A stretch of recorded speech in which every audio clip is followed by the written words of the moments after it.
এই যা ভাবলাম আজকে পুরো রেসিপিটা তোমাদের সাথে শেয়ার করব, কিন্তু আমি ভুলেই গেছি ক্যামেরা অন করতে। চলো বলে দিই কীভাবে কী করলাম।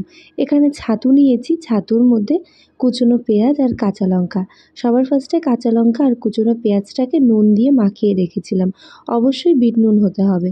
তারপরে জোয়ান আর দিয়েছিলাম আচারের তেল, যে কোনো আচারের তেল, মানে টক আচারের তেল দিতে হবে। আমের আচার হোক, বারোমিশালি আচার হোক, সেই আচারের তেল দিয়ে দিবে। দিয়ে ভালো মতন কচলে মেখে নিলাম। আর আটাটাতে আমি নুন, এখানেও আমি বিট নুন দিয়েছি, আর দিয়েছি হচ্ছে গোটা জোয়ান, আর একটু তেল দিয়ে ময়াম দিয়ে নিয়েছি খাস্তা পরোটা করব বলে। আর তারপরে এর মধ্যে ভেতরে দিয়ে দিলাম পুরটা। পুরটা দিয়ে মুখগুলো বন্ধ করে নিচ্ছি। এবারে বেলে তারপরে ভাজবো। এই হেলদি ব্রেকফাস্টটা তোমরা কিন্তু অবশ্যই তোমরা ওয়েট লস জার্নিতেও অ্যাড করতে পারো। বেশ টেস্টি। তোমরা অনেকেই আমাকে জিজ্ঞেস করো আমি কিভাবে আমার ওয়েট লস করলাম, আমি এত রোগা কী করে হয়ে গেলাম। তাই ভাবছি তোমাদের সাথে একটা ভিডিও খুব সুন্দরভাবে শেয়ার করব। তাই এখানে একটু বলে রাখি, এই যে দেখছো সকালবেলায় আমি অনেকটা হেলদি খাবারই চেষ্টা করি, ভাতটাকে স্কিপ করি, মাঝে সাঝে খাই। আর এই রকম ধরনের অনেক রান্নাবান্না আমি ঘুরিয়ে ফিরিয়ে করার চেষ্টা করি, সেটাই আমি সকালের দিকে খাই। আর এই খাবারটা খুব টেস্টি, তার সাথে হেলদিও, তাই তোমাদের সাথে শেয়ার না করে পারলাম না। আজকে বানাচ্ছি সকালবেলায়, আর এটা না খুব একটা ঝামেলাও নেই, মানে তরকারি লাগে না, একটু আচার দিয়ে বা একটা কোনো চাটনি, ধনেপাতা লঙ্কার চাটনি করলে খাওয়া হয়ে যায়। তো দেখো আমি না কড়াইতেই ভেজে নিচ্ছি। কড়াইতে ভাজলে আমার মনে হয় যে সুন্দর হয়, ভাজাটা বেশ ফুলে ওঠে। তেলটাও চাইলে কম ইউজ করা যায়। এখানে ধনেপাতা, কাঁচা লঙ্কা, বিট নুন আর কাঁচা রসুন দিয়ে একটা চাটনি মিক্সিতে পেস্ট করে নিলাম, ওটা দিয়েই খাবো। আর দেখো কি সুন্দর ফুলেছে। আর তারপরে সবাইকে দিয়ে আমি নিজেও খেতে বসলাম। সবাই ভীষণ প্রশংসা করেছে, কিন্তু আমারও ভীষণ ভালো লাগে এটা। তোমরা অবশ্যই ট্রাই করে দেখতে পারো, আশা করছি তোমাদেরও ভালো লাগবে। তারপরে চলে এলাম এখন ঘর দুয়ার পরিষ্কার করতে, মানে ওই রোজকার দিনে ধুলো পড়ে সেগুলোকে পরিষ্কার করতে। তো মাঝখানে কদিন তো বেশ কাজবাজ গেল, তাই এখন কয়েকদিন বলতে পারো ল্যাদ খাচ্ছি। এখনও তো আর কাজের চাপ নেই, কাজগুলো এখন ভাগ ভাগ করে করি, খুব একটা যাতে প্রেশার না পড়ে শরীরে সেভাবে কাজটা করি। তো আজকে যেমন কাজ করছি, আজকে কাচাকাচি নেই।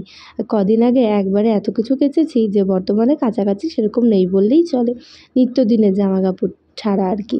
তো সেই জন্য ঘরের আর কি ধুলোবালিগুলো সব ঝেড়ে নিচ্ছি। এগুলো প্রত্যেক দিন মোছামুছি না করলেও চেষ্টা করি 1-2 দিন পর পর করার।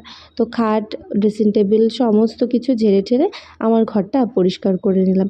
এবারে চলো ড্রয়িং রুমটা পরিষ্কার করে আসি। ড্রয়িং রুমটা পরিষ্কার করা হয়ে গেছে, আর তারপরে এলাম এখন ঘর ঝাড়তে। ও আরও একটা কথা বলে রাখি, আজ আমার রান্নার ছুটি। আজ শাশুড়ি মা রান্না করছে, কারণ আমার বর বলেছে আজ মা তুমি রান্না করো। তো সেই জন্য আর কি জোর করেই মাকে দিয়ে আজকেও রান্না করাচ্ছে, যে না আজকে একটু তুমিই রান্না করো, তোমার হাতেই খাই। তাই জন্য আমার বলতে পারো আজকে আমার আরও আরাম। তো তারপরে আমি একটু শুয়েছিলাম, শাশুড়িমাকে সব এগিয়ে টেগিয়ে দিলাম গুছিয়ে। তারপর উনি রান্না করছে আর আমি এদিকে আসলাম। একটা পার্সেল এলো, বাইরে এলাম। তো কী এসছে চলো দেখাই। বাজারে এটা দাম করতে গিয়ে দেখছি অনেক টাকাই দাম, 550 টাকার নিচে ভালো হচ্ছিল না। তাই ভাবলাম একবার অনলাইনে ট্রাই করে দেখি। মাত্র 328 টাকা নিয়েছে। তার মধ্যে জিনিসটা খারাপ আসেনি, কিন্তু ভালো এসছে। বর্ষার দিন ছেলে মানুষ, রেনকোট না হলে খুবই প্রবলেম হয়ে যায়, তাই ওর জন্য একটা রেনকোট অর্ডার দিয়েছিলাম। এক্সেল সাইজটা নিয়েছি, একটু ঢিলেঢালা যাতে হয়। নর্মালি ওর এল সাইজ লাগে জামা কাপড়, কিন্তু এক্সেল নিয়েছি এটা রেনকোট জন্য। তো দেখো কোয়ালিটি কিন্তু খারাপ আসেনি, ভালোই এসছে। বাইরে দাম দর করে আমি অনলাইন থেকে নিয়েছি, তোমরা চাইলে নিতে পারো। ফ্লিপকার্ট থেকে নিয়েছি, দাম নিয়েছে মাত্র 328 টাকা। তোমাদের লাগলে বলো, আমি লিংক দিয়ে দেবো। আর তারপরে আবারও আসলাম পরের দিন বাজার থেকে মাছ এসছে, বোয়াল মাছ।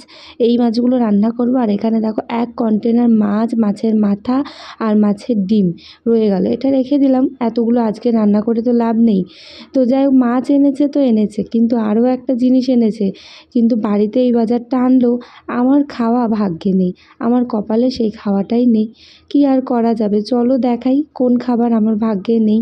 তো মাছগুলো সব ধোয়া হয়ে গেছে, যে মাছগুলো রান্না করব সেগুলো হচ্ছে বাইরে রাখলাম। আর এখন চলো এই যে বাইরে যাই, শাশুড়ি মা কাটতে বসেছে। কি কাটতে বসেছে যে আরও দেখাই। এই দেখো কাঁকড়া। আজ কাঁকড়া এসছে বাড়িতে। আমি বিয়ের পরে মনে হয় এই প্রথম এই বাড়িতে কাঁকড়া আনতে দেখলাম।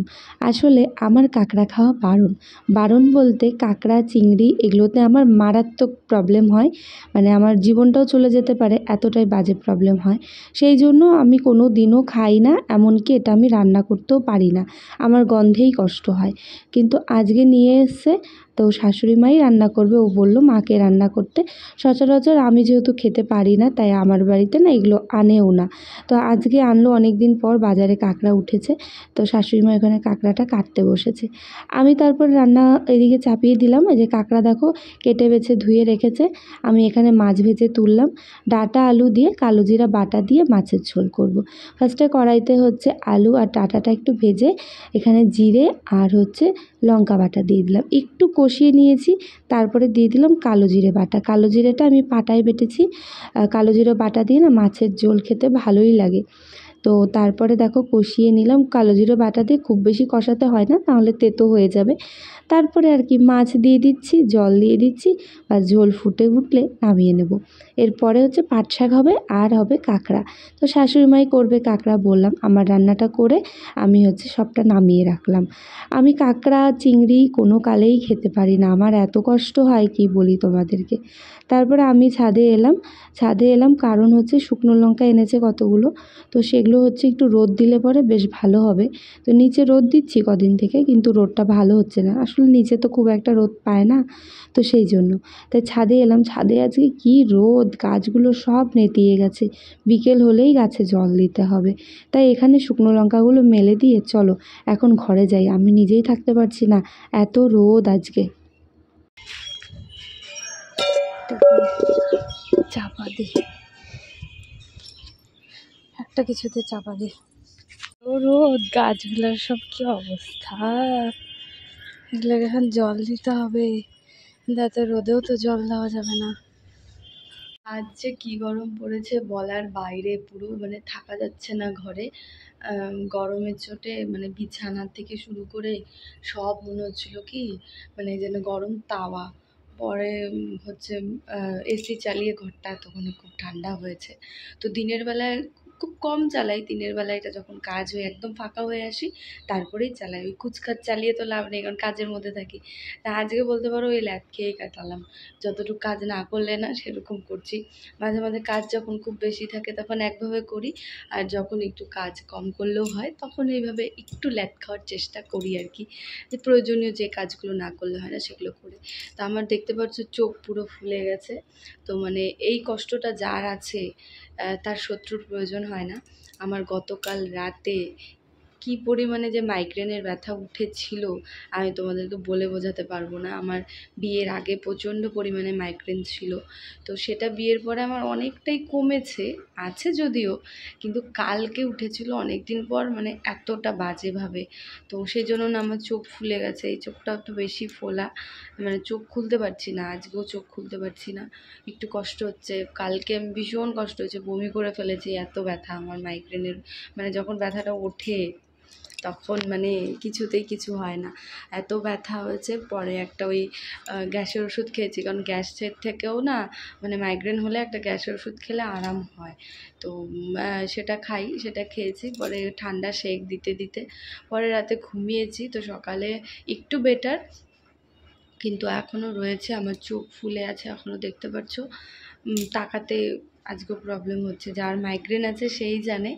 এই বেশি গরম পড়লে মাইগ্রেন, রোদ উঠলে মাইগ্রেন, লাইটের আলো সহ্য হয় না, কোনো চিৎকার চেঁচামেচি সহ্য হয় না, কোথাও গেলে পরে কোনো লাইটিং, কোনো মানে গান বলো কিচ্ছু সহ্য হয় না, যার মাইগ্রেন আছে সেই জানে।